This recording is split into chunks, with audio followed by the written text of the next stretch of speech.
Hi, I'm Toby McKenzie. I'm the head brewer and owner of Red Willow Brewery. Red Willow Brewery is based in Macclesfield. We established about 3 years ago. We're a 12-barrel brewery. We produce a wide range of beers, from our core house beers through to the more slightly eclectic and interesting beers from my perspective.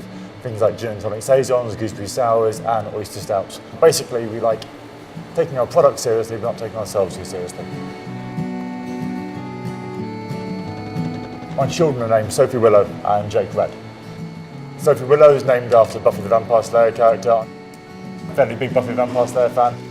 And like most parents, when we found out we were pregnant with our second child, we tried to encourage our daughter to bond with her new younger brother and sort of said, well, you can help choose the middle name, expecting it to be normal. And then she turned around and said Red, and she refused to change her mind. And after a while, it just stuck and it became Jake Red McKenzie. So we're setting the brewery up, it was a fairly obvious idea. When we started, we were a 6-barrel brewery, which basically means you can brew about 1,800 litres of beer a week. As time progressed, we kept expanding, putting more and more fermenters in place. Then last August, we doubled the capacity of the brewery. So at that point, we moved to a 12-barrel brewery, which is pretty much what you see here, and 5 fermenters. So we're now brewing back at full capacity again. So we produce a large amount of 3.9 to 4.8% pale ales.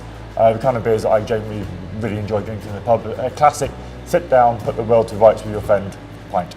Then we start getting into the kind of more esoteric beers for me that are sort of our core range. Things like the smoked porter, where we use chipotles to actually add a bit of heat and a bit of smokiness into the beer.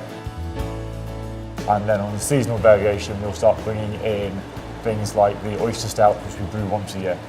And then we've got a range that we call the faithless range, which is a very bad pun. So we've got no faith the idea will work when we try and brew it, but these are the pure experimental beers. So far in that range we've done a gin and tonic saison, where we put juniper berries and lemongrass in to try and recreate that idea of a gin and tonic, but in beer form on a saison yeast.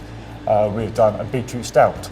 That was the messiest beer we've ever produced. Your hands ended up blood red, but it was good fun. So the faithless range tend to be one-off beers. Some of them have evolved and become core beers, but the majority of them are done purely for a little bit of fun and to see how it will happen. If they're no good, we won't release them, but if we like them and we're happy with them, we'll push them out there and just, don't take yourself too seriously.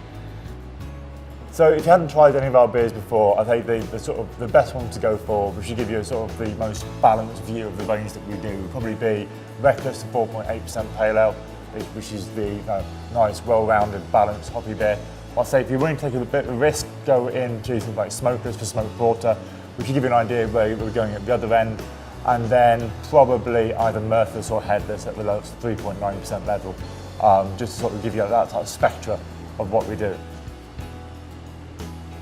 I think it's a business that aims to have fun, and it aims to sort of do things in its own way. I'm not trying to copy or emulate anyone. I'm not trying to be radical out there. We're trying to sort of do the things that I enjoy doing.